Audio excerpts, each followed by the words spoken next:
ये कहानी लेखक की अपनी भावनाओं के द्वारा लिखी गई है। इस कहानी को सुनकर आप अपना मनोरंजन कर सकते हैं। इस कहानी में दर्शाए गए पात्र, उत्पादन और घटनाएं सभी काल्पनिक हैं। कहानी किसी भी व्यक्ति के भावनाओं, प्रथाओं और परंपराओं का अपमान नहीं करती है। ये कहानी पूरी तरह से काल्पनिक है। दोस्तों, सिर्फ आपसे एक ही रिक्वेस्ट है कि आप हमारी वीडियो को लाइक और सब्सक्राइब कर लिया कीजिए, क्योंकि हम इसे बहुत ही मेहनत से बनाते हैं और आप बिना लाइक और सब्सक्राइब किया ही चले जाते हैं। प्लीज प्लीज प्लीज, यह आपका प्यार होगा हमारे लिए। आप हमारे चैनल को लाइक और सब्सक्राइब जरूर कर लिया कीजिए, जिससे हमें लगेगा कि हमारी मेहनत व्यर्थ नहीं जा रही है और आपको हमारी वीडियो पसंद आई और इसी तरह हम आगे भी अच्छी अच्छी स्टोरी आपके लिए लाते रहेंगे। तो चलिए अब बढ़ते हैं आगे स्टोरी में।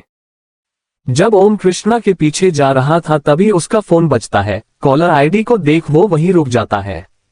हम बोलो, ऐसे कैसे तुम लोगों ने उसे नहीं पकड़ा? एक बात कान खोल कर सुन लो, बाकी कोई तुम्हारे हाथ लगे या न लगे, लेकिन मुझे वो इंसान अपने सामने चाहिए जिसने गोली चलाई थी। उसे कहीं से भी ढूंढो, कुछ भी करो, लेकिन अगर 2 दिन में वो मुझे नहीं मिला तो अपने लिए अपनी कब्र खोद के रखना। हम ओम फोन रखता है और कमरे की तरफ अपने कदम बढ़ाने लगता है।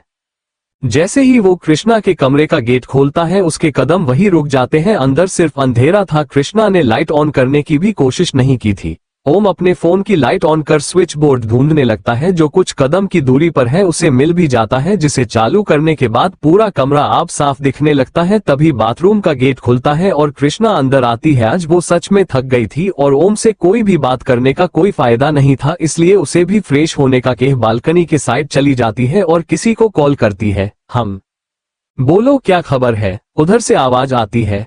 बॉस, मैंने उसे पकड़ लिया है और हेल में डाल दिया है, बस आपके आने का इंतजार है।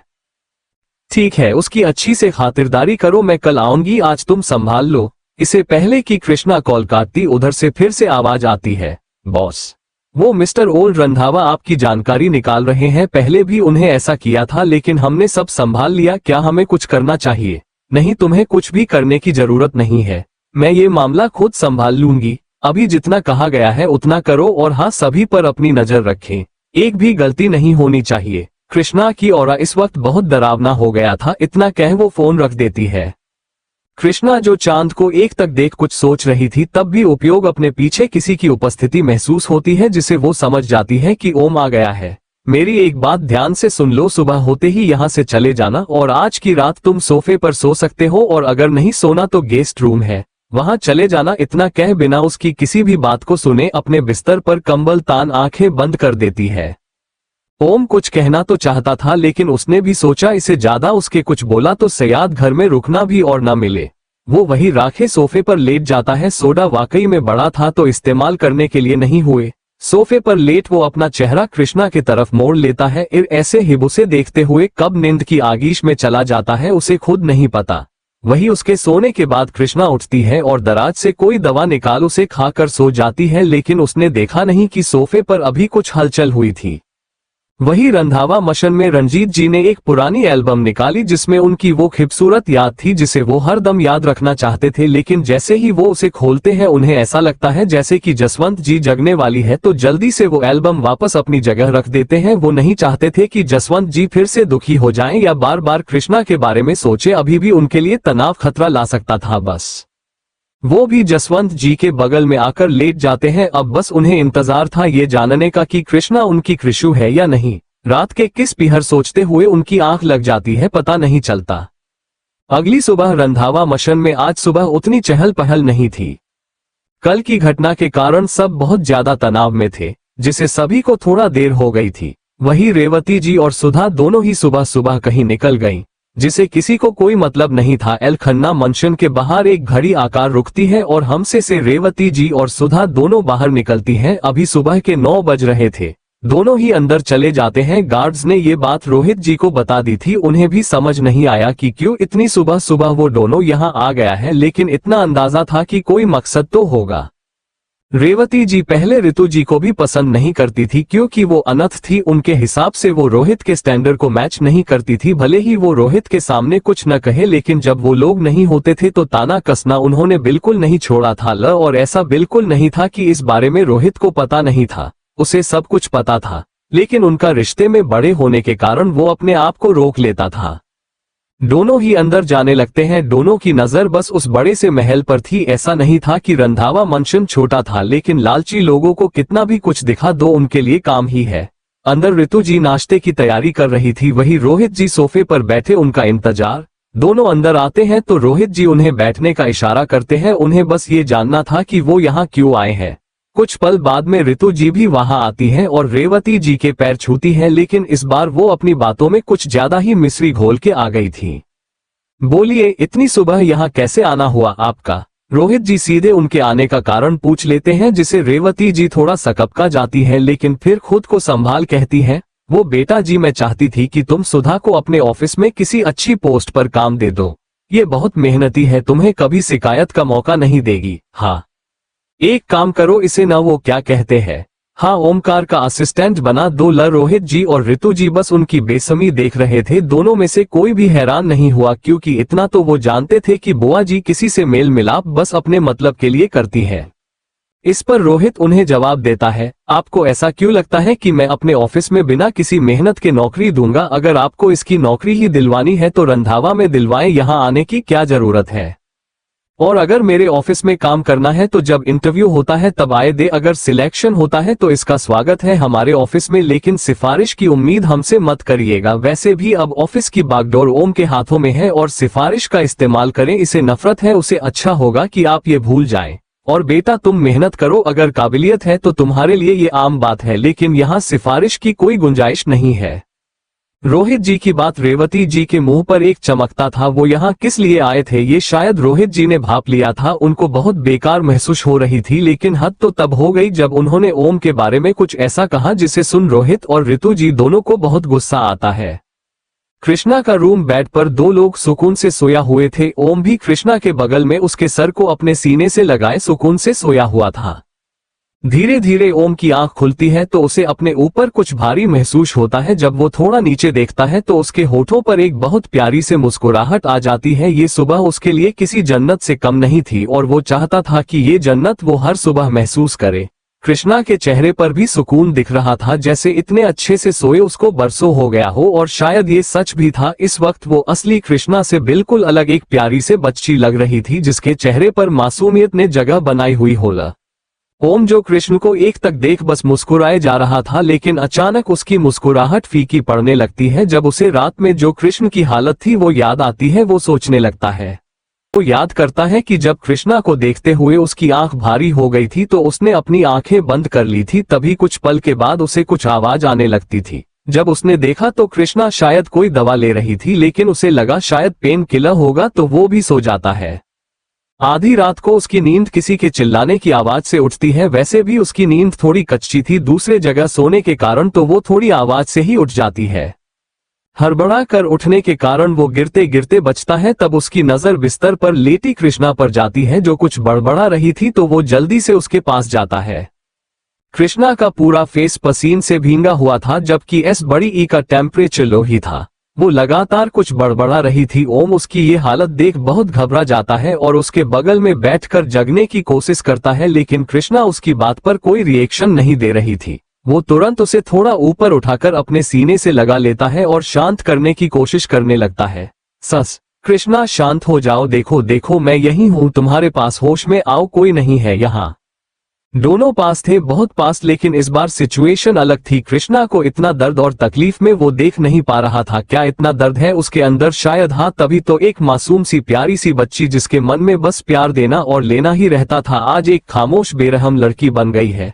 उसकी ऐसी हालत देख उसकी आंखें भी नम हो गई। जिसे बचपन में अपना बनाने का एक खरोच न आने का वादा किया था, आज उसके रहते वो तकलीफ में थी। ओम उसके सर पर प्यार से चूमा है। उसकी बातें समझ में नहीं आ रही थी, लेकिन उसके लिए ये बड़ी बात थी कि वो दर्द में है और उसे उसका दर्द खत्म करना है। उसका बस चले तो कृष्ण के सारे दर्द खुद में समा ले। धीरे धीरे कृष्ण शांत होते हैं और गहरी नींद में चली जाती है। ओम लगातार उसे ही देख रहा है, उसकी नजर एक पल के लिए भी भटकी नहीं थी। कृष्ण के चेहरे पर अब एक सुकून दिख रहा था। अनजाने में ही वो ओम को अच्छे से पकड़ अपने आप को एडजस्ट करके उसके सीने पर सर रख सो जाती है। उसे शांत देख ओम राहत की सांस लेता है और अच्छे से पकड़कर थोड़ी देर बाद वो भी सो जाता है, बिना ये सोचे कि अगर कल कृष्ण पहले उठती है और ऐसे देख लिया तो क्या होगा। ओम अपनी यादों से बाहर आता है और कृष्ण को देखता है जो उसे अच्छे से पकड़े सुकून से सो रही थी। उसकी नजर घड़ी पर जाती है जहां 6 बजने वाला था। वो आराम से कृष्ण को खुद से अलग कर उठाता है। तभी उसका ध्यान साइड में राखी उस डब्बे पर जाता है जिससे कल कृष्ण दवा ले रही थी। जब वो चेक करता है तो थोड़ा परेशान हो जाता है क्योंकि वो कोई पेन किलर नहीं बल्कि बाल्की नींद की गोली थी जो हाई पावर की तो नहीं यही, लेकिन फिर भी कोई ऐसी दवा इंसान को नुकसान ही देती है। वो जल्दी से अपने फोन पर उसकी फोटो लेता है, साथ में कृष्णा की भी, जो सच में अभी बहुत प्यारी लग रही थी। अभी देखो कितनी शांति और मासूम लग रही है और उठते ही खूंखार शेरनी बन जाती है जिसका बस चले तो तुरंत जी शिकार कर दे। लेकिन जैसा भी है सिर्फ और सिर्फ मेरी है ओमकार खन्ना की, कहते हुए एक बार फिर उसके माथे पर प्यार से चुमकर एक बार उसे देख बाहर निकल जाता है। बाहर शांति थी, कोई भी अभी हाल में नहीं था तो वो सीधा बाहर निकल जाता है। गार्ड्स ने उसे अंदर जाते देखा था तो कोई भी उसे रोकता है नहीं है, वो कार लेकर चला जाता है। खन्ना मैंशन रेवती जी की इतनी बेजाती होने के बाद भी उन्हें इस पर फर्क नहीं पड़ा, या पड़ा भी हो तो वो जिस चीज को सोच रही थी वो ज्यादा जरूरी होगा। रोहित जी के सैफ मन करने पर सुधा के चेहरे पर भी एक चिढ़ नजर आती है जो वो जल्दी ही छुपा लेती है, लेकिन 2 लोगों की नजरों से वो बच नहीं पाता।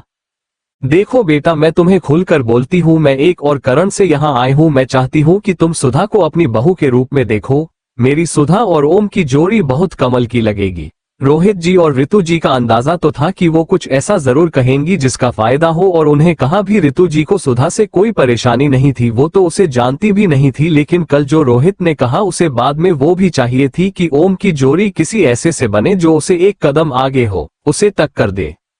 इससे पहले कि कोई कुछ और कहता एक आवाज सबका ध्यान गेट के तरफ खींच लेती है। और आप कौन होती है ये बताने वाली कि मेरी जोड़ी किसके साथ अच्छी लगेगी और किसके साथ नहीं।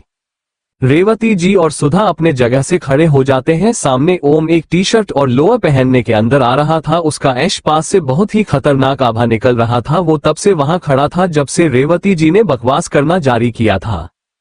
सुधा की नजर तो ओम पर टिक ही गई थी। उसने तुरंत ही अपने चेहरे को और मासूम बना लिया जैसे वो बहुत ही मासूम लड़की है, लेकिन वो भूल गई कि सामने कोई आवारा नहीं बल्कि ओमकार खन्ना है जिसका पास हजारों लड़कियां ऐसी ही ट्रिक्स इस्तेमाल करती है ताकि उसे हासिल कर सके। उसकी चिल सी नजर किसी के भी अंदर डर भर सकती थी। अरे ओमकार बेटा, ऐसी बात नहीं है, तुम गलत समझ रहे हो। मैं तो बस एक राय दे रही थी, तुम्हें भी एक बार मेरी पोती के साथ वक्त बिताना चाहिए। मुझे पूरा यकीन है वो तुम्हें पसंद आएगी। रेवती जी हार मानने को तैयार नहीं थी। उनका बस चले तो अभी ही शादी करवा दे। ओम उनके ठीक सामने आकर खड़ा हो जाता है।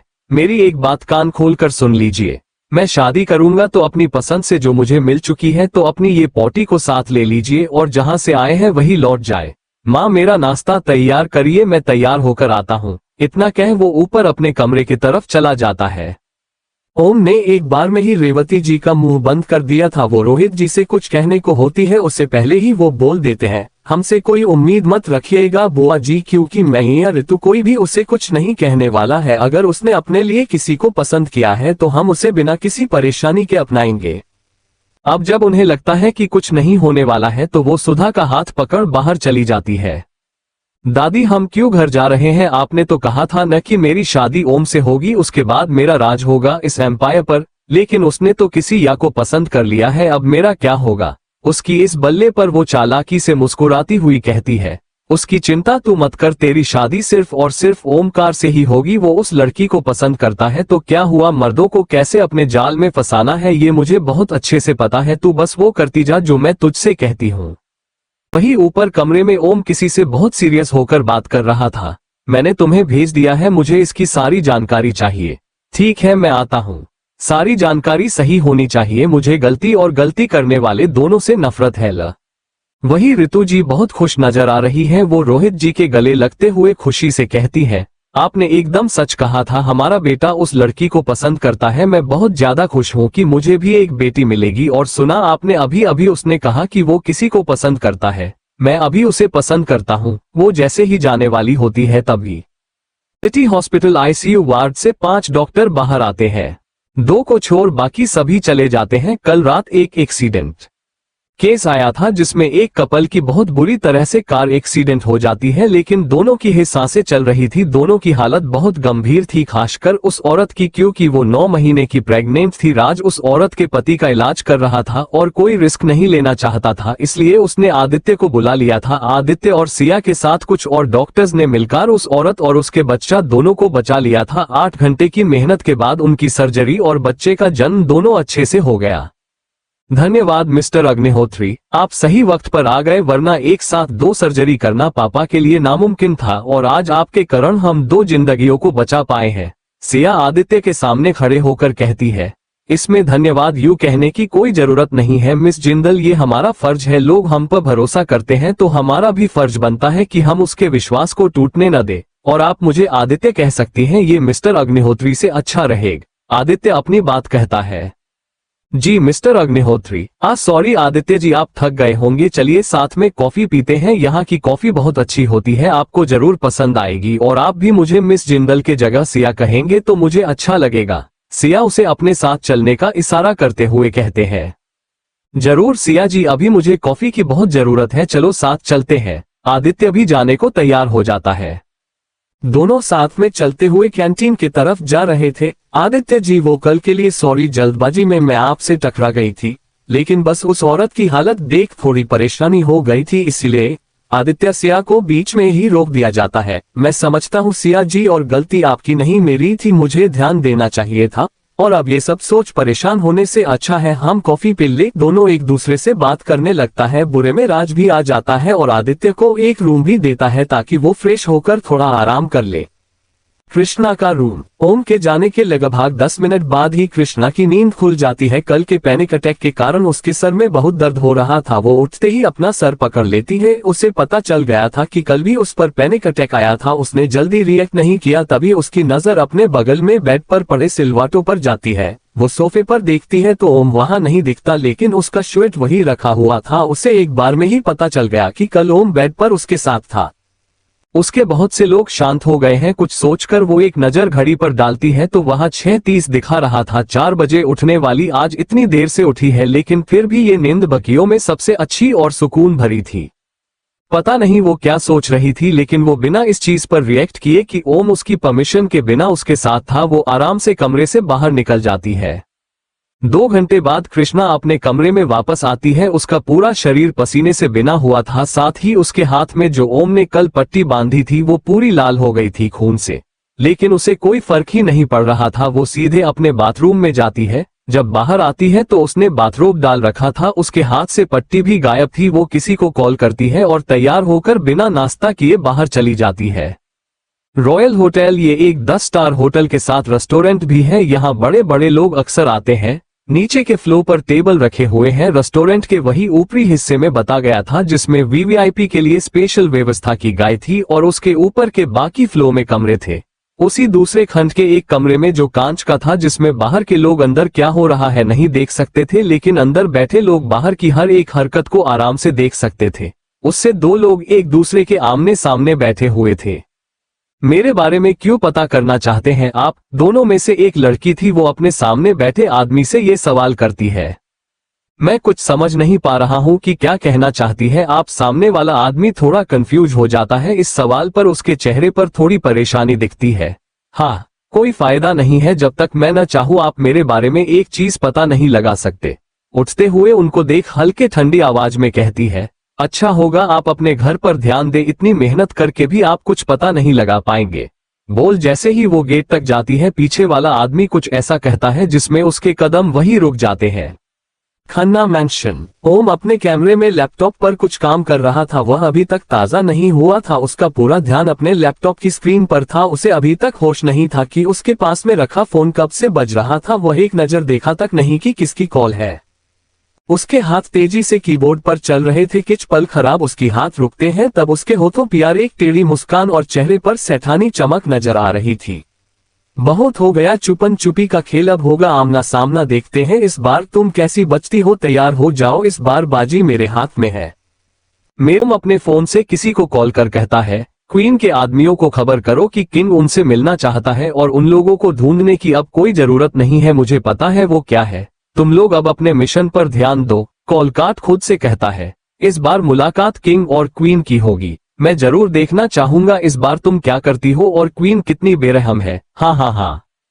उसके बाद वो नहाने चला जाता है। उसका लैपटॉप वही बेड पर खुला पड़ा हुआ था। उसकी स्क्रीन पर एक लड़की की फोटो थी जिसने पूरा काला कपड़ा पहन रखा था। उसका चेहरा भी नहीं दिख रहा था क्योंकि उसने मास्क लगा रखा था, लेकिन उसकी आंखें साफ दिख रही थी जो हरी रंग की थी। एलोम बाथरूम से बाहर आता है और तैयार होकर कमरे से बाहर चला जाता है।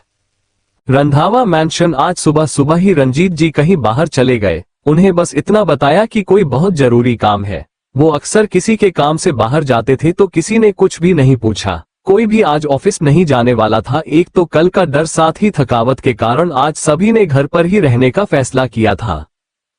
Hello everyone, welcome back to our YouTube channel. चलिए शुरू करते हैं rebirth of queen of darkness का एपिसोड 9। मुंबई, रात 11:30 बजे। कहते हैं मुंबई कभी सोती नहीं, हो सकता है ये बात सच भी हो, पर आज शायद मुंबई सो रही थी। हर तरफ गहरा अंधेरा था, साथ ही बारिश भी हो रही थी। हवाओं की गति भी बहुत तेज थी जिससे एक डरावनी दृश्य के साथ एक डरावनी धुन सी बज रही थी। ऐसा लग रहा था जैसे भगवान भी किसी के दुख में शामिल हो रहे हो। एक बहुत बड़े हॉल में जहां बहुत खूबसूरत सजावट लगा हुआ था। बारिश के कारण भी उसकी खूबसूरती कम नहीं हुई थी, मगर कुछ तो था जो अच्छा नहीं था। वही अंदर का नजारा बुरा अलग ही था, जहां बाहर पूरा गेट रास्ते सजे हुए थे, पर अंदर ऐसा लग रहा था कि बाहर के तूफान का असर अंदर हो गया हो। सारा सामान इधर उधर बिखरा पड़ा था। उसी हॉल के बीचों बीच एक मंडल बना हुआ था जिसके बीच में हवन रखा हुआ था जिसमें से अभी धुआं निकाल रहा था। शायद किसी की शादी थी। मंडप के आगे 3 लड़के और 3 लड़कियां खड़ी थी जिसमें एक ने दूल्हे की ड्रेस पहनी हुई थी। सभी यंग थे। वही उस दूल्हे के थोड़ी दूर बगल में एक लड़की खड़ी थी जिसने दुल्हन का ड्रेस पहना हुआ था और उसके गालों पर उंगली के निशान भी थे जैसे उसे किसी ने थप्पड़ मारा हो। उन दोनों के बगल में 2 लड़के और 2 लड़कियां खड़ी थी। सभी ने शादियों वाले कपड़े पहने हुए थे, बस एक लड़की को छोड़कर जो बहुत कमजोर लग रही थी उसको एक लड़के ने पकड़ रखा था। वही सभी के चेहरे पर डर और दर्द नजर आ रहा था, सबसे ज्यादा उस लड़के के चेहरे पर जिसने शेरवानी पहनी हुई है जो दूल्हा है। उन सभी के सामने लगभग 15 कदम की दूरी पर एक प्यारी सी लड़की खड़ी थी, पर उसके चेहरे पर गुस्सा, दर्द और नफरत के अलावा कुछ नहीं दिख रहा था। उसके हाथ में गन थी जिसको उसने दोनों हाथों से पकड़ा हुआ था और उसकी आंखें और गन दोनों सामने खड़े दूल्हे पर टिकी हुई थी। उस लड़के की आवाज आती है, जान देखो, गन को नीचे रखो, हम बैठ के बात करते हैं न, प्लीज देखो लग जाएगी, गन मुझे दे दो। कहते हुए 2 कदम आगे आता है। वो बहुत घबराया हुए था। वहां खड़े दोनों लड़के और लड़कियां भी उसको समझाते हुए बार बार गन नीचे रखने को बोल रहे थे, पर शायद वो लड़की आज किसी की सुनने को तैयार नहीं थी। वही दुल्हन के ड्रेस में खड़ी लड़की अपने एक तरफ के गाल पर हाथ रखे शैतानी तरीके से मुस्कुरा रही थी। उस लड़के को आगे आते देख वो लड़की तेज मगर गुस्से से कहती है, लड़की वही रुक जाओ वरना मैं गोली चलाने दूंगी। मैंने कहा वही रुको, मेरे पास मत आओ। लड़का, देखो बच्चा, गन नीचे रखो, अगर तुम मुझे मरना चाहती हो तो गोली चलाने सकती हो, पर प्लीज ठंडे दिमाग से मेरी बात सुनो। लड़की, डोंट कॉल मी बच्चा और वॉट एवर, मेरा नाम काशवी है और तुमने जो मेरे साथ किया है और उसके लिए मैं तुम्हें कभी माफ नहीं करूंगी। बद्दुआ है मेरी, तुम्हें कभी किसी का प्यार नसीब नहीं होगा। जिस तरह से मैं तरस रही हूँ, जैसे मैं जीते जी मर रही, तो तुम भी उसी तरह तड़पोगे। आज मेरे दिल में तुम्हारे लिए सिर्फ नफरत है, सिर्फ और सिर्फ नफरत। I hate you, I hate my self. तुम सबसे नफरत है, मुझसे, सबसे। कहते हुए वो बंदूक अपने सर के पास रखते हैं। इससे पहले कि कोई कुछ भी कर पाता या समझ पाता, उस बंदूक से गोली चल जाती है। सब जैसे सदमे में चले गए। किसी को भी नहीं लगा था कि वो कुछ ऐसा कदम भी उठा सकती है। वो लड़का जो उसे रोक रहा था वो तुरंत काशवी के पास जाता है जिसके माथे से खून की धारा निकल रही थी। उसकी सांसें थाम चुकी थी। बच्चा दे, देखो माँ, मैं हूँ तुम्हारा रुद्र। अच्छा तुम नहीं चाहती और मैं तुम्हें बच्चा बुलाऊं? ठीक है माँ, मैं नहीं बुलाऊंगा। सॉरी और मैं तुम्हें हर्ट नहीं पहुंचाना चाहता था। मैं तो तुमसे बहुत प्यार करना हूँ। तुम ऐसे कैसे कर सकती हो? उठो ना काशवी, मैं अब तुम्हें कभी हर्ट नहीं पहुंचाऊंगा। प्लीज उठ जाओ काशवी। दूसरी तरफ एक बहुत आलीशान कमरे में जहां बहुत सी चीजें राखी हुई थी, उसी कमरे के सेंटर में एक बहुत बड़ा बिस्तर था जिस पर एक लड़का लेटा हुआ था। उसके सीने पर पट्टी की हुई थी। अचानक उसकी सांसें गहरी होने लगी, उसकी पलकें फड़फड़ा रही थी। पूरे कमरे में बस उसकी तेज सांसों की आवाज ही गूंज रही थी। तभी वो काशवी चिल्लाते हुए एकदम से उठ लेट बैठ जाता है। कृष्णा अभी सारी बातें ध्यान से सुन रही थी। उसे भी ये चीज पता थी और उसने कुछ लोगों को पकड़ा भी था, लेकिन उन सभी ने सुसाइड कर लिया। कुछ देर सोचने के बाद वो भी इसमें हामी भर देती है। लगभग 2 घंटे तक दोनों ही इस विषय पर बात करते हैं। गेट के बाहर दोनों गैंग के जो दो आदमी साथ में थे एक दूसरे को जानलेवा नजरों से घूर रहे थे, जैसे अभी मौका मिला तो एक दूसरे को जान से मार देंगे। उनके बीच दुश्मनी नहीं थी, लेकिन कुछ ऐसा था कि दोनों ही एक दूसरे को देखना पसंद नहीं करते थे। किंग के दोनों आदमियों का नाम था शिव और आरव।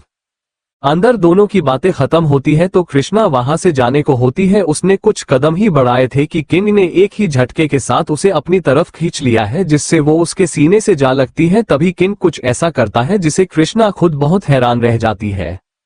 जब किंग ने कृष्णा को अपनी तरफ खींचा था तब उसने अचानक ही उसके चेहरे से उसका मास्क हटा दिया था। जब कृष्णा ने अपनी नजरों को ऊपर कर देखती है तो किंग ने खुद का मास्क भी हटा दिया था। इस वक्त दोनों का चेहरा बिल्कुल एक दूसरे के सामने था। कृष्णा उसके चेहरे को देख बिल्कुल भी हैरान नहीं होती है कि सामने उसका पति यानी ओम खड़ा है। इस चीज से वो सच में बहुत इम्प्रेस होता है। उसे कृष्णा के बारे में और जानने की इच्छा हो रही थी।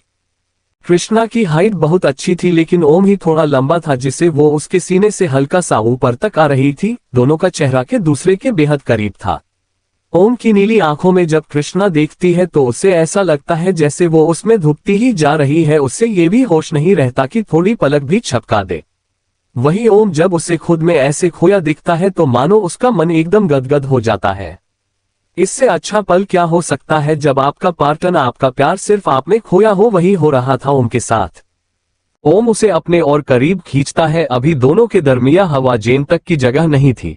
ओम अपना चेहरा उसके और करीब ले जाता है। इससे पहले कि कृष्णा उससे अलग होती या कुछ रिएक्ट करती, ओम उसे वही दीवार से लगाकर उसे होठों को चूमने लगता है। वो कृष्णा के होठों को इतनी शिद्दत से चूम रहा था जैसे किसी प्यासे को पानी मिल गया हो।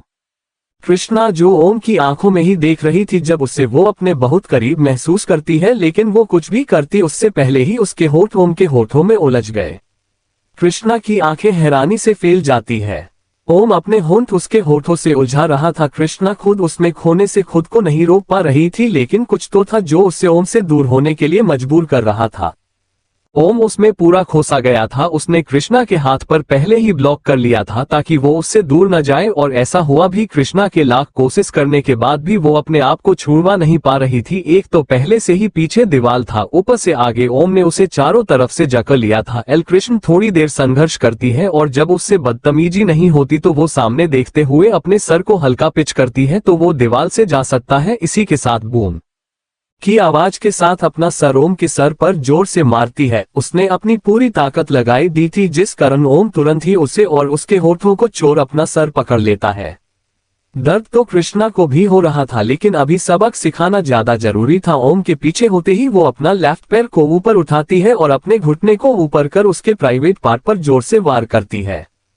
इसके साथ ओम, जो अभी उसके पहले हमले से संभल भी नहीं पाया था, दूसरी बारी में तो वो सीधा सोफे पर गिरता है। ये क्या किया तुमने? पागल हो गई हो? कहाँ मरा है? तुमने पता भी है? कम से कम देखकर तो मारती। अगर इसे कुछ हो गया तो हमारे बच्चे कैसे होंगे? तुम मेरे बच्चों की माँ कैसे बनोगी? बिल्कुल दिमाग नहीं है तुम्हारे अंदर? अपनी सारी ताकत क्या यही दिखानी थी तुम्हें? ओम दर्द से तड़पते हुए बोले जा रहा था। उसे अभी जो महसूस हो रहा था वो तो बेचारा वही जानता था। उसके दोनों हाथ उसके दोनों पैर के बीच में थे। उसकी आंखें भी थोड़ी गिली हो गई थी। कृष्णा जो उसे गुस्से से देख रही थी, एक पल को उसकी आंखों में कोमलता आती है, लेकिन बच्चों वाली बात सुन उसका चेहरा लाल हो जाता है। अब ये गुस्से से था या उसकी ऐसी बेशर्मी बातें सुनकर, ये तो वही जाने। जब वो देखती है कि ओम चुप होने का नाम नहीं ले रहा है तो जोर से चिल्लाती है, चुप, बिल्कुल चुप। तुम्हारी हिम्मत कैसे हुई मुझे किस करने की? क्या तुम कॉन्ट्रैक्ट भूल चुके हो? इसका अंजाम भी जानते हो तुम? एक तो तुमने मुझे किस किया, ऊपर से ऐसी बेहुदा बातें कर रहे हो। क्या चाहते हो? इतना से मन नहीं भरा और मार खानी है तुम्हें? हाँ, open mouth face running dash. एक ही सांस में सब बोलने के बाद वो थोड़ा थोड़ा लगता है उसे सच में गुस्सा आ रहा था। उसने सोचा भी कैसे कि ये शांति से कुछ करेगा। पानी पे लो, गला सूख गया होगा तुम्हारा। ग्लास सामने करते हुए ओह कृष्णा को कहता है, मैं क्या करूं? मन तो कर रहा है अभी अपनी बंदूक की गोली तुम्हारे खोदी के आर पार कर दूं। ये आदमी क्या पागल है? वो यहाँ गुस्सा कर रही है और इसे पानी की पड़ी है। अगर वो और कुछ देर यहाँ रही तो या तो वो पागल हो जाएगी या फिर उसके हाथों इसका खून होना पक्का है। सोचते हुए उसके सर में ही अब दर्द होने लगा था। कृष्णा अपने आदमी में कुछ सोचा वापस मुड़ती है और गेट के पास जाकर गेट खोलती है। तब भी कुछ ऐसा होता है जिसमें उसके कदम वही रुक जाते हैं। वो अपने कमर पर हाथ डालती है और वहां फंसी गन को निकल सीधा पीछे मुड़कर ओम पर चला देती है। इस एपिसोड को समझने के लिए पीछे का एपिसोड जरूर सुनने और इसी तरह की और भी रोमांचक स्टोरी को सुनने के लिए हमारे चैनल एसएस एक्सप्लेनर को लाइक और सब्सक्राइब कर लें। अब एपिसोड में आगे। वो गोली सीधी ओम के कंधे को हल्का छूटे हुए पीछे लगी कांच की खिड़की पर लगता है, जिसके बाद पूरा कांच का खिड़की टूटकर कुछ अंदर तो कुछ बाहर गिर जाता है। ओम को बिल्कुल उम्मीद नहीं थी कि कृष्णा कुछ ऐसा करेगी। बाहर दोनों के आदमी एक दूसरे पर बंदूक ताने खड़े थे। उनके कपड़े अस्त व्यस्त हो गए थे, चेहरे पर छोटे भी थी, जिसे देख साफ पता चल रहा था कि उनके बीच लड़ाई हुई है। चारों को जैसे ही गोली की आवाज सुनाई देती है, उनका ध्यान सामने गेट पर जाता है, जहां कृष्णा उसकी तरफ अपना बैग किए खड़ी थी और उसके सामने ओम अपने कंधे को छूकर देख रहा था। बॉस बोलते हुए चारों गेट के पास जाकर खड़े हो जाते हैं। ओम के कंधे से खून निकल रहा था, लेकिन उसकी नजर कृष्णा से बिल्कुल भी नहीं हटती थी। अब जान लेते हैं आखिर ऐसा क्या हुआ जो कृष्णा ने सीधी गोली ही चला दी। जब कृष्णा बाहर जाने के लिए गेट खोलती है, तभी ओम उसे पीछे से आवाज देता है। इस वक्त वो पहले वाला नहीं बल्कि किंग लग रहा था। मैसेज ओमकार खन्ना, आपने जो चाहा मैंने आपको वो करने दिया। ये आपकी गलतफहमी है। मैं आपके लिए अच्छा हूं तो वही रहने दीजिए। हो सकता है आप मुझसे थोड़ा ज्यादा पावरफुल हो, लेकिन सच ज्यादा दिन कर नहीं छुप सकता। मेरी एक गलती से आप एक कदम आगे चली गई, लेकिन मेरे मॉम डैड को मेरी कामजोरी बिल्कुल मत समझिएगा। और एक बात, भले ही आप इस शादी को कॉन्ट्रैक्ट मैरिज मानती है, लेकिन मैंने इसे दिल से माना है। इसलिए मैं आपसे एक बात साफ कहना चाहूंगा, या तो आप मेरे घर एक बहू के रूप में आए, नहीं तो अगर मैं आपके घर में तो आप सोच भी नहीं सकती कि मैं क्या कर सकता हूँ। आपकी आदत होगी अपने मम्मी पापा से झूठ बोलने की, उन्हें धोखे में रखने की, लेकिन मेरी नहीं है। इसलिए मैं चाहता हूं जब तक ये शादी वैध है तब तक आप मेरे साथ रहें। और शायद माँ पापा की बात छेड़कर ओम ने गलती कर दी। कृष्णा उसकी सारी बातें ध्यान से सुन रही थी। उसकी आंखों में एक कोमलता आने लगी थी, लेकिन ओम की आखिरी बात ने सब पर पानी फेर दिया। इसी गुस्से में कृष्णा उसके ऊपर गोली चला देती है। उसकी आंखें लाल और हरी होने लगी थी। सच और माता पिता के बाद ने शायद उसके कुछ जख्मों को खुरेद दिया था। कृष्णा के थोड़े पीछे चारों आदमी खड़े थे। उनके चेहरे पर थोड़ी टेंशन दिख रही थी कि कहीं उनके बॉस के बीच लड़ाई न हो जाए। तभी पार्थ का ध्यान कृष्णा के हाथ पर जाता है। कृष्णा अपने 2 उंगलियों को गोल हिलाकर नीचे का इशारा करती है और एक साइन बनती है, जिसको देख वो तुरंत ही नयन को वही रुकने का बोला लिफ्ट की तरफ जाने लगता है। मेरी एक बात कान खोलकर सुन लो, मेरी जिंदगी में दखल देना बंद करो। जब तक मैं नहीं चाहती तुम मेरे बारे में कुछ नहीं जान सकता। और रही बात मेरे मॉम डैड की, तो मैं अनाथ हूँ। ये बात अपने दिमाग में बैठा लो। अभी तो गोली बस चूकर मिलकी है, लेकिन कहीं ऐसा नहीं है कि मेरी बंदूक की किसी गोली पर तुम्हारा नाम लिख जाएगा। कृष्णा अपनी ठंडी नजर ओम पर डालते हुए कहती है। उसकी नजर आखिरी में उसके कंधे पर जाती है, जहां से अभी भी खून निकल रहा था। वो अपनी नजर वहां से हटा चेहरे पर मास्क लगाते हुए बाहर निकल जाती है। उस फ्लोर पर अभी कोई मौजूद नहीं था, क्योंकि ये होटल कृष्णा का ही था।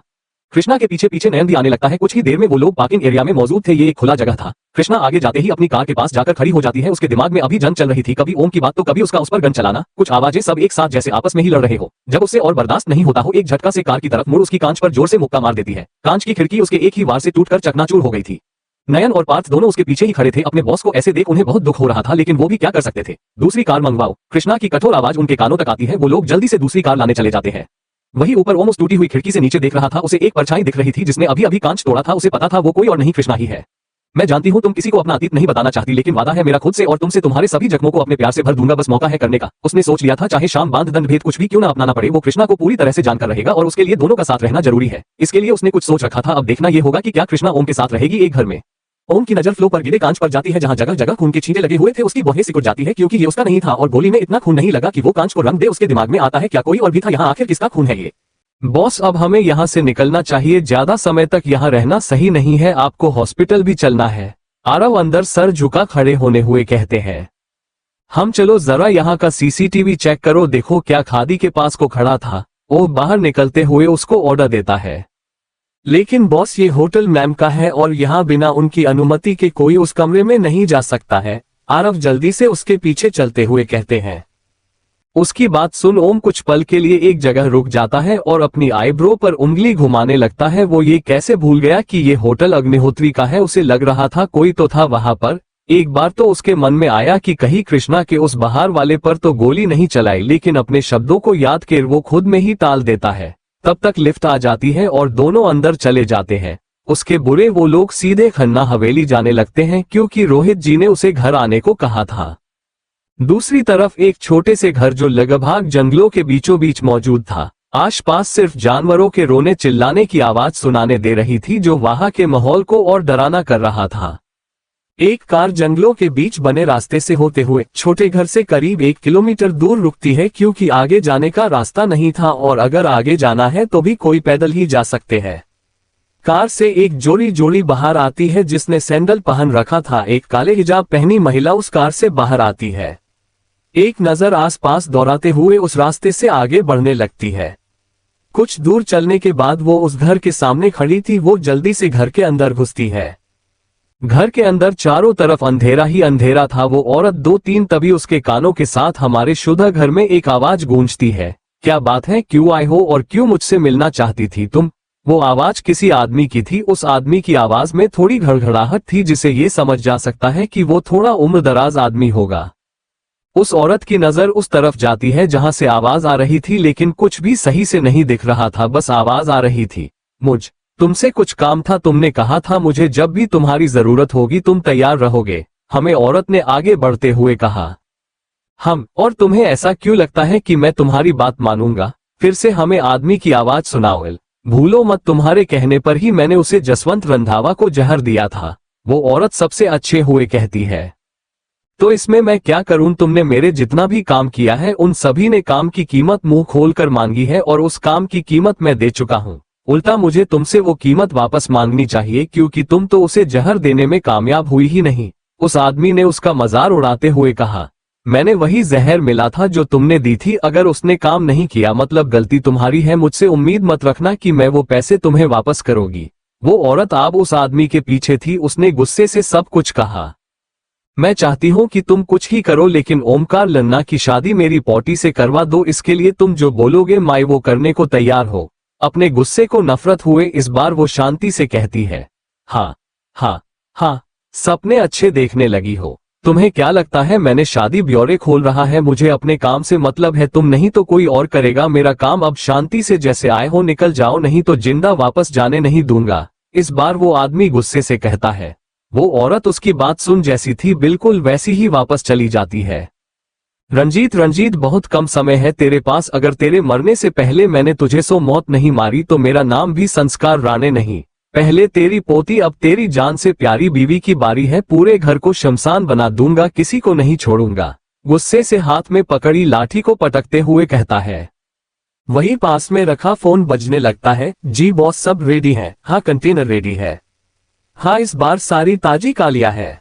बिल्कुल बॉस, मैंने कभी आपको निराश किया है क्या? इस बार भी नहीं करूंगा। हाँ, आप चिंता मत करिए, मैंने अपने आदमियों को किंग और डेविल दोनों का पता लगाने का कह दिया है। उनकी मौत ही हमारी दुनिया पर राज करने की सीढ़ी बनेगी। फोन कट हुआ ही था। वो जल्दी से दोबारा किसी को कॉल लगता है। जल्दी से कंटेनर को चेक करो, बॉस का फोन आया था। वो आज रात ही उन लड़कियों को अफ्रीका ले जाएंगे। हमारे वाली जगह पर मिलो, वहीं से शिप से ले जाया जाएगा। खन्ना मैंशन। रोहित जी और ऋतु जी हाल में बैठे हुए थे। सोफे के साइड में 2 सूटकेस रखा हुआ था। पापा, आपको बताना चाहिए थे कि अब अमेरिका जा रहे हो। कम से कम मैं आपको एयरपोर्ट छोड़ने आता हूँ। वो रोहित जी के पास बैठा हुआ था। कोई बात नहीं, करण भी अपनी पत्नी को लेकर चल रहा है। हम जल्दी ही वापस आ जाएंगे। अगर वो मेरा प्रोजेक्ट नहीं होता तो मैं तुम्हें जी भेजता। रोहित जी उसके कंधे को थपथपाते हुए कहते हैं। रोहित जी का एक बहुत महत्वपूर्ण प्रोजेक्ट था जिस पर वो खुद काम कर रहे थे। उसके साथ जोशी इंडस्ट्री भी मौजूद थी, जिसके कारण करण जी भी अमेरिका साथ जा रहे थे। कुछ देर के ऐसे ही बातचीत और डिनर के बाद रोहित जी ऋतु जी के साथ एयरपोर्ट के लिए निकल जाते हैं। उनके निकलने के बाद ही ओम भी जल्दीबाजी में कहीं निकल जाता है। उसके साथ अरव भी मौजूद था। रोहित जी और ऋतु जी हाल में बैठे हुए थे। सोफे के साइड में 2 सूटकेस रखा हुआ था। पापा, आपको बताना चाहिए था कि आप अमेरिका जा रहे हो। कम से कम मैं आपको एयरपोर्ट छोड़ने आता हूँ। ओह, रोहित जी के पास बैठा हुआ था। कोई बात नहीं, करण भी अपनी पत्नी को लेकर चल रहा है। हम जल्दी ही वापस आ जाएंगे। अगर वो मेरा प्रोजेक्ट नहीं होता तो मैं तुम्हें जी भेजता। रोहित जी उसके कंधे को थपथपाते हुए कहते हैं। रोहित जी का एक बहुत महत्वपूर्ण प्रोजेक्ट था जिस पर वो खुद काम कर रहे थे। उसके साथ जोशी इंडस्ट्री भी मौजूद थी, जिसके कारण करण जी भी अमेरिका साथ जा रहे थे। कुछ देर के ऐसे ही बातचीत और डिनर के बाद रोहित जी ऋतु जी के साथ एयरपोर्ट के लिए निकल जाते हैं। उनके निकलने के बाद ही ओम भी जल्दीबाजी में कहीं निकल जाता है। उसके साथ अरव भी मौजूद था। हमें जल्दी से जल्दी वहां पहुंचना होगा, नहीं तो वो एक बार फिर कामयाब हो जाएंगे। गाड़ी जल्दी चलाओ, ओम गुस्से में आरव से कहता है, जिसके बाद कार हवा से बातें करने लगती है। सर, आपको एक बार मैम से बात करनी चाहिए। अगर वो भी हमारे साथ होंगी तो हमारे लिए उन्हें बचाना और आसान हो जाएगा। आरव कार चलते हुए अपनी राय देते हैं। बॉस, आपको एक बार मैम से बात करनी चाहिए। अगर वो हमारे साथ होंगे तो हमारे लिए उन्हें बचाना आसान होगा। हमें नहीं पता उन लोगों की रणनीति कैसी है। अगर साथ होंगे तो किसी को नुकसान नहीं होगा। आरव ड्राइव करते हुए अपनी राय देता है। ओम उसकी बात सुन सोचते हुए कहता है, हम तुम सही कह रहे हो, लेकिन पहले हमें वहां की स्थिति जाननी होगी। एक बार वो लोग बच्चों को ले जाने में कामयाब हो चुके हैं। अगर कोई एक भी गलती हुई तो उनकी जान पर बात आ सकती है। तुम शिव को बोलो हमारी सबसे मजबूत टीम को वहां लेकर पहुंचे। हाँ बॉस, शिव वहां पहुंचने ही वाला होगा। हमारे वहां जाने से पहले वो सभी चीजों को देख परख लेगा। आरव ओम को जवाब देता है। मुंबई के एक बंदरगाह पर एक बहुत बड़ी शिप लगी हुई थी। आसपास बहुत कड़ी सुरक्षा लगी हुई थी। हर कुछ कदम पर गार्ड तैनात थे। ऐसा लग रहा था वहां बहुत जरूरी काम होने वाला है। ये जल्दी करो, सब अच्छे से देख के डालो, कंटेनर आता ही होगा, कुछ भी गड़बड़ नहीं होनी चाहिए। एक दाढ़ी वाला आदमी बाकी काम करने वाले लोगों से कहता है। उसके हाथ में बंदूक थी। वही बाकी लोग जो बड़े बड़े डब्बे शिप में डाल रहे। उसकी बुरी धूप अपना हर समय और तेजी से चलने लगती है। एक गार्ड उस दाढ़ी वाले आदमी के पास आकर उसके केसिन में कुछ कहता है वाला है। डर के मारे सब एक पल को अपनी जगह रुक जाते हैं। 15 मिनट बाद वहां 2 गाड़ियां और एक बड़ा का कंटेनर वाला ट्रक वहां आकर रुका है। गाड़ी से कुछ गार्ड और एक आदमी बाहर आता है जिसके हाथ में छड़ी थी, जिसका सहारा लेते हुए वो लंगड़ा कर चल रहा था। उसको देख सभी अपना सर झुका लेते हैं। उस आदमी को देख ऐसा लग रहा था कि वो 50 से 55 साल का होगा। उसके आधे चेहरे पर एक गोल्डन कलर का मास्क था जिससे उसकी एक तरफ का चेहरा बिल्कुल नजर नहीं आ रहा था। वो अधेड़ उम्र का आदमी चलते हुए आगे बीच में आकार खड़ा हो जाता है। उसके खड़ा होते ही सभी आपके काम में लग जाते हैं। एक आदमी उस कंटेनर का गेट खोलता है। अंदर करीब 200 से 300 लड़कियां, बच्चियां, यहाँ तक कि लड़के भी जिनकी उम्र यही 15-16 साल की होगी, सभी अंदर बेहोश पड़े हुए थे। सभी के हाथ और पैर बांध दिए गए थे। गार्ड्स जल्दी जल्दी सभी जो बोरी की तरह उठाकर शिप में डालने लगते हैं। 5 मिनट में ही सारा कंटेनर खाली हो जाता है। एक भी लड़की या लड़के को कोई हाथ नहीं लगाएगा। उनको नशा दिया जा चुका है, किसी को होश नहीं आएगा। अब पहले मैं जाता हूँ, उसके बाद तुम लोग भी यहाँ से जल्दी से निकल जाना। बिग बॉस तुम लोगों का इंतजार कर रहे होंगे।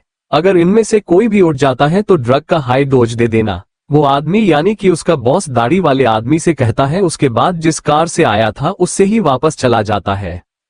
सभी उस शिप पर चढ़ जाते हैं। जैसे ही शिप चलने वाली होती है वहां गोलीबारी स्टार्ट हो जाती है। इन लोगों ने ये ध्यान ही नहीं दिया कि यहाँ उनके गार्ड्स अब बहुत कम हो गए थे। अचानक हुए इस हमले से वो घबरा जाते हैं और एक तरफ से भी गोली चलाने लगते हैं। बहुत सारे काले कपड़े पहने लोग जल्दी से उस जहाज को घेर लेते हैं। दोनों तरफ से धुआंधार गोली चल रही थी। तुम देख क्या रहे हो? जहाज को आगे बढ़ाओ, बाकी अपने आदमी देख लेंगे। हम लोग को कैसे भी यहाँ से निकालना होगा, नहीं तो अपने लिए कब्र खुद खोद के रखना। वो दाढ़ी वाला आदमी शिप के कैप्टन को कहता है। वो जल्दी से फोन ऑन करता है या किसी को फोन कर यहाँ की सारी स्थिति बताने लगता है। बाहर उन काले कपड़े पहले गार्ड्स ने शिप के आसपास के बहुत से गार्ड्स को मार गिराया था, लेकिन अब शिप आगे बढ़ने लगी थी और अभी तक बस कुछ गिने चुने गार्ड्स ही थे जो शिप पर जा पाए थे। बॉस, शिप आगे बढ़ रही है, अगर आप अंदर चले गए हो तो मैं आरव को भी भेज दूं। बाहर गोली चलाते हुए शिव ने अपने कान में लगे एयरपॉड से ओम को कहा, हम भेज दो, यहाँ बहुत सारे बच्चे हैं, अगर कोई भी गलती हुई तो ये पूरी शिप को ब्लास्ट कर देंगे। इनके जहाज पर हर जगह बम फिट किया हुआ है। आरव से कहो शिप के कैप्टन को संभाले, मैं यहाँ देखता हूँ। ओम उधर से जवाब देता है। अंदर ओह उनके गार्ड के भेष में घुस गया था। वो कोई एक गलती भी नहीं करना चाहता था, नहीं तो शायद ये लोग पूरी शिप को भी खत्म करने में एक पल नहीं लगाते। अंदर नीचे की तरफ सभी बच्चों को रखा गया था जहां अभी भी ओम पहुंचा था। उसने बच्चों को होश में लाने की कोशिश की थी, लेकिन ड्रग्स की वजह से कोई भी होश में नहीं था। तभी उसे किसी के जूते की आवाज सुनाई पड़ती है, जैसे नीचे उसकी तरफ आ रहा हो। वो जल्दी से वही एक कोने में छुप जाता है। ऊपर से एक आदमी कैप्टन की ड्रेस में नीचे आता है। उसके चेहरे पर मास्क लगा हुआ था। वो एक नजर अपने चारों तरफ घुमाता है। तभी वहां ज्यादा रोशनी नहीं थी, बस कुछ छोटे छोटे बल्ब ऊपर जल रहे थे जिससे आराम से देखा जा सकता था। वो आदमी जिसने कैप्टन जैसी ड्रेस पहनी थी, उसके हाथ में एक बहुत बड़ा सूटकेस था। वो उस सूटकेस को वही जमीन पर रख के खोलता है। ये सारी चीजें ओम वही एक बड़े से बॉक्स के पीछे से देख रहा था। जब उस आदमी को बॉक्स को खोलता देखा तो उसकी भौहें सिकुड़ गई। उस सूटकेस में बहुत सारे इंजेक्शन थे, या ये कहना सही होगा कि वो पूरा सूटकेस ही इंजेक्शन से भरा हुआ था। वो आदमी हमसे एक इंजेक्शन निकालता है और पास में लेटी हुई एक 10 साल की बच्ची की तरफ ले जाने लगता है। इससे पहले कि वो बच्ची को इंजेक्शन लगा पता, ओम बॉक्स के पीछे से बाहर आता है और उस आदमी का एक हाथ पकड़ पीछे की तरफ मोड़ देता है, दूसरा हाथ पकड़ उसकी गर्दन पर अपनी पकड़ बना लेता है। ये सब इतनी जल्दी हुआ कि उस आदमी को कुछ भी समझने या रिएक्ट करने का मौका ही नहीं मिला। क्या कर रहे थे तुम? बच्चों के साथ ड्रग्स दे रहे थे? हाँ। उसकी पकड़ उस आदमी के गले पर काश गई थी। छोड़ा मुझे। वो आदमी अपनी पूरी कोशिश कर रहा था कि छूटने की, लेकिन ओम ने अपने गुस्से में बहुत अच्छे से पकड़ रखा था। ओम का ध्यान उस सूटकेस पर जाता है। वो लात मार कर गिराने ही वाला होता है कि वो आदमी अपनी पूरी ताकत लगाकर उससे अपनी गर्दन आजाद करवा लेता है और पीछे मुड़कर ओम को एक मुक्का जार देता है। ओम का चेहरा एक तरफ झुक जाता है, उसके होठों से हल्का खून आने लगा था। जैसे ही ओम अपना सर ऊपर करता है, उसकी आंखें बालों से बड़ी हो जाती है। तुम यहाँ क्या कर रही हो? वो भी इस तरह। अपने सामने कृष्ण को देख उसके होश ही उड़ गए। वो खुद में सोचता है, उसने तो बस सोचा था कि वो कृष्णा यानी डेविल को भी यहाँ अपनी मदद के लिए बुलाएगा, लेकिन उसने ऐसा नहीं किया। तो क्या कृष्णा को सब के बारे में पता था? हाँ, सही सोच रहे हो, पता था मुझे इन सब के बारे में। और तुम्हारी हिम्मत कैसे हुई मुझे इस तरह पकड़ने की? कृष्णा, जिसके सर से कैप निकल गया था और मास्क भी, वो गुस्से से ओम को देखते हुए कहती है, अब मेरा मुंह क्या देख रहे हो? उठाओ ये इंजेक्शन और बच्चों को लगाना शुरू करो। एंटीडोट है ये। पता नहीं किसने बना दिया। बस गार्ड और हथियार ले ली, ये निकल पड़े इतने बड़े गैंग से लड़ने। चलो अब क्या हाथ जोड़ूं तुम्हारे? कृष्णा गुस्से में उसकी बेइज्जती करते हुए कहती हूँ। हाँ करता हूँ। ओम तो अभी भी सदमे में था। उसे तो यकीन नहीं हो रहा था कि उसके सामने कृष्णा ही खड़ी है। लगभग 15 मिनट में दोनों सारे बच्चों को इंजेक्शन लगा देते हैं। मेरे आदमियों ने लगभग सभी को रास्ते से हटा दिया होगा और बाहर वालों को तुम्हारे लोगों ने, मैंने पार्थ को बम डिफ्यूज करने को कह दिया था, शायद हो गया होगा। उस आदमी ने अभी तक अपने बॉस को फोन कर बताया भी दिया होगा। हमें साथ मिलकर आगे जाना चाहिए, कृष्णा अपनी ठंडी आवाज में कहती है। अब उसका ऑरा दोबारा डेविल जैसा हो गया था। कौन हो तुम लोग और अंदर कैसे आए? उसके पीछे वही दाढ़ी वाला, साथ में उसके कुछ आदमी उन पर गनताने खड़े थे। यहाँ आकर तुम लोगों ने बिल्कुल अच्छा नहीं किया है। यहाँ से अब बस तुम दोनों की लाश ही हमारे साथ जाएगी। दाढ़ी वाला आदमी उसके तरफ कदम बढ़ाते हुए कहता है। ओम और कृष्णा एक दूसरे को कुछ इशारा करते हैं। दोनों की उन लोगों के अगल बगल से छलांग लगाते हुए और धक्का देते हुए ऊपर जाने लगते हैं। यहाँ रहना बच्चों पर खतरा पैदा कर सकता था, जो वो बिल्कुल नहीं चाहता था। इसलिए उन्होंने सभी का ध्यान भटकते हुए ऊपर जाना ही सही समझा। पकड़ो दोनों को, चाहे कुछ भी करो। ये लोग मुझे अपने सामने चाहते हैं, जिंदा या फिर मुर्दा। अब मेरा मुझे क्या देख रहे हो? जाओ। वो आदमी बाकी के गार्ड को ऑर्डर देते हुए कहता है। उनके जाने के बाद वो अपना फोन निकाल किसी को मैसेज करता है। कुछ देर बाद जहाज के ऊपर सब तहस नहस हो गया। या चारों तरफ लाशें बिछी हुई थी। ओम और कृष्णा एक दूसरे से अपनी पीठ लगाए वहां बाकी गार्ड से लड़ रहे थे। दोनों के हाथ में गन थी। उनके कपड़े भी पूरे खून से खराब हो चुके थे। शिप अभी भी आगे बढ़ रही थी। मेरी गोली खत्म होने वाली है, कृष्णा आपने बंदूक की गोली देखते हुए कहती है, जिसमें सिर्फ 2 ही बची थी। मेरी भी, इतने में ये लोग मर नहीं पाएंगे, ओम भी उसे कहता है। वही कुछ लोग शिप के नीचे तैर रहे थे तो कुछ ऊपर चढ़ने की कोशिश कर रहे थे। कुछ ही पालों में करीब 5 लोग शिप के ऊपर आ जाते हैं जहां लड़ाई हो रही थी। आरव और पार्थ दोनों ही अपनी गोलियों से सभी आदमियों को मार देते हैं। इन्हीं हरियाली ने वो दाढ़ी वाला आदमी वहां से एक केबिन के अंदर छुप जाता है। बॉस ऑल क्लियर, बम डिफ्यूज हो गया है। बहुत तैयारी की हुई थी इन लोगों ने, लेकिन अब सब हमारे कंट्रोल में है। पार्थ कृष्णा को देख कहता है। अभी नहीं, तुम लोगों ने भले ही सबको मार दिया हो, लेकिन एक जगह चुप गए उन बच्चों को तो तुम लोगों ने देखा ही नहीं क्या हो। अगर तुम लोग नीचे जाओ और सब के सब मारे गए मिले। हाँ, दाढ़ी वाला आदमी अब सब के सामने था और अपनी गुनोम कृष्णा के तरफ किए हुए थे। उसकी बात पर सभी थोड़ी हैरानी से उसको देखने लगते हैं। तो हैरानी हो रही है, कोई बात नहीं। बस कुछ पल उसके बाद उस पूरे फ्लो में वह भयानक गैस के कारण सभी की सांसें थाम जा येगी। वो बोल ही रहा था कि कृष्णा उससे पेट पर गोली चला देती है। इसका अंदाजा किसी को नहीं है, क्योंकि अभी तो उसने बोला कि बच्चों की जान खतरे में, कृष्णा उसे कैसे मार सकती है। वही कुछ लोग मेरे ख्याल से हमें बच्चों के पास जाना चाहिए, उनकी जान को खतरा है, ओम घबराहट में बोलता है। नहीं, उसकी कोई जरूरत नहीं है, सामने देखो, कृष्णा गन को अपने कमर में डालते ही कहती है। ओम और बाकी सब पीछे देखे हैं जहां लगभग सभी बच्चे खड़े थे। उनके चेहरे पर डर दिख रहा था। ओम कृष्णा की तरफ देखता है तो वो कहती है, एंटीडोट देने के 5 से 10 मिनट के अंदर ही सभी को होश आ गया था और बाकी का काम पार्थ ने कर दिया। अच्छा, अब चलो बाहर, डॉक्टर की टीम मौजूद होगी। पार्थ, इसे हमारे नर्क के दर्शन करवाओ, खातिरदारी में कोई कमी नहीं आनी चाहिए। कृष्णा ओम का हाथ पकड़कर आगे चलने लगती है। इस वक्त जहाज तैयार करने पर आ गया था। ताही वहां गोली चलने की आवाज आती है। जैसे ही दोनों पीछे मुड़ते ही गोली सीधी ओम के हाथ पर लगती है। सामने वही दाढ़ी वाला आदमी खून से लथपथ अपने कपटे हाथों से बंदूक पकड़े खड़ा था। हाँ, कोई नहीं बचेगा, मैं तुम सबको मार दूंगा तुम सबको। अपने एक हाथ में बंदूक के लिए वो हंसते हुए बोलता है। इससे पहले कि वो कुछ और करता, कृष्णा गुस्से में अपनी बंदूक निकालती है और उसकी सारी गोलियां उस आदमी पर चला देती हूँ। ओम, जिसके बाएं हाथ पर गोली लगी थी, वो जब देखता है कि कृष्णा कितने गुस्से में है तो उसके दिमाग में कुछ आता है। वो एक डेविल स्माइल सामने खड़े पार्थ को देता है और आंखें बंद कर लेफ्ट साइड खड़ी कृष्णा के ऊपर गिर जाता है। बेचारा पार्थ तो ओम की एक्टिंग देखते ही रह गया। गोली सीधे उस आदमी की सर के बीच लगती है और वो वही खल्लास हो जाता है। अपने ऊपर ओम को गिरा देख कृष्णा घबरा जाती है। उसकी एक्टिंग स्किल इतनी अच्छी थी कि कृष्णा भी पकड़ नहीं पाती है। मिस्टर खन्ना क्या हुआ? ओम, क्या हुआ? ओह माय गॉड, इसके हाथ से तो बहुत खून आ रहा है।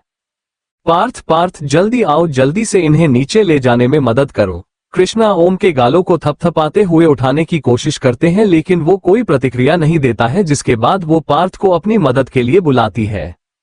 पार्थ जल्दी से आकर अच्छे से ओम को होल्ड कर लेता है। शांति से डॉक्टर को बोल देना कि ज्यादा यहाँ अपनी डिग्री नहीं देखी है, वरना तुम जानते नहीं हो मुझे। ओम धीरे से पार्थ के कान में फुसफुसाता है, जिसे पार्थ के हाथ कनपने लगते हैं।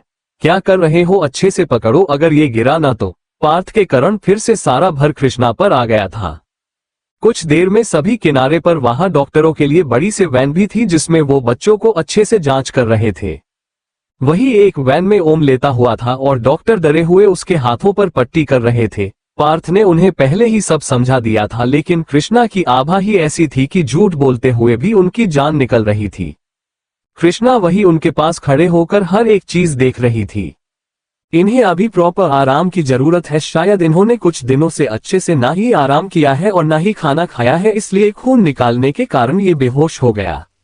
मैंने गोली निकाल दी है, आप इनका अच्छे से ख्याल रखें और ध्यान दें से कि हाथ पर पानी न डालें। बाकी मैं कुछ दवा दे देता हूं जिससे ये कुछ दिनों में ठीक हो जाएंगे। अपना पसीना पूछते हुए डॉक्टर सारी बातें बोल देता है। मैं ध्यान रखूंगी। पार्थ, इन्हें बाहर छोड़ आओ या फिर अगर बच्चों को जरूरी हो तो उनके पास ले जाओ, कृष्णा पार्थ से कहती है।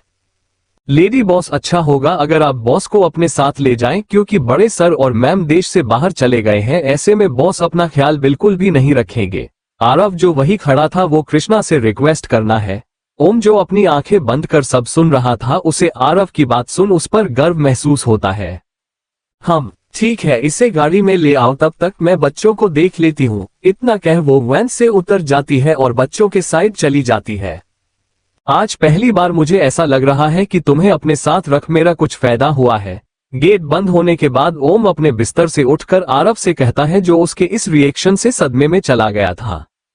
बॉस आप ठीक है, फिर ये सब क्या था? आरव कंफ्यूजन से पूछता है। इस पर ज्यादा ध्यान मत दो, इससे मैं कुछ दिन कृष्ण के साथ रह सकूंगा और हो सकता है मुझे उसके अतीत के बारे में कुछ पता चला जाए। वैसे ये छोड़ो, मैं तुम्हें 2 दिन की छुट्टी दे रहा हूँ, आज तुमने बहुत अच्छा काम किया है। ओम उसे शाबाशी देते हुए कहता है। आप सच कह रहे हैं बॉस? आरव छुट्टी ले नाम पर खुश होते हुए लेता है। हाँ, अब चलो मेरी कार तक ले चलो, वरना तुम्हारी लेडी बॉस यहीं आ जाएगी। ओम फिर से गंभीर होकर कहता है। 1 घंटे बाद कृष्ण की कार अग्निहोत्री मंशन के अंदर आकर रुकती है। अभी तक ओम को होश आ गया था और उसने ऐसा देखा जैसे उसे क्रिया के साथ नहीं जाना है, लेकिन वो उसे बोलने पर ही जा रहा है। क्या तुम्हारे हाथ में ही लगी है, पैर में नहीं खुद चल सकते हो? ओम जो सोच रहा था कि कृष्णा खुद निकलने के बाद उसकी भी मदद करेगी, ऐसा जवाब सुन उसका चेहरा लटक जाता है। दोनों ही घर के अंदर जाने लगते हैं। अभी रात के 2 बज रहे थे, पूरा घर अंधेरे से ढका हुआ था। जैसे ही दोनों हॉल में पहुंचते हैं, हॉल की सारी लाइट्स एक साथ जलती है। कृष्णा की नजर सामने स्विच बोर्ड के पास खड़े आदित्य पर जाती है, जो उसे ही देख रहा था। इससे पहले कि दोनों में से कोई कुछ कहा, ओम आदित्य को देखते हुए कहता है, हेलो साले साहब, क्या एक साथ रह दोनों पास आ पाएंगे? सभी का मास्टर माइंड कौन है? क्या ओम अपनी एक्टिंग में कामयाब रहेंगे? क्या होगा आदित्य का रिएक्शन ओम के ऐसा कहने पर? जानेंगे अगले भाग में। तब तक प्लीज सुनते के बाद लाइक और कमेंट जरूर करें।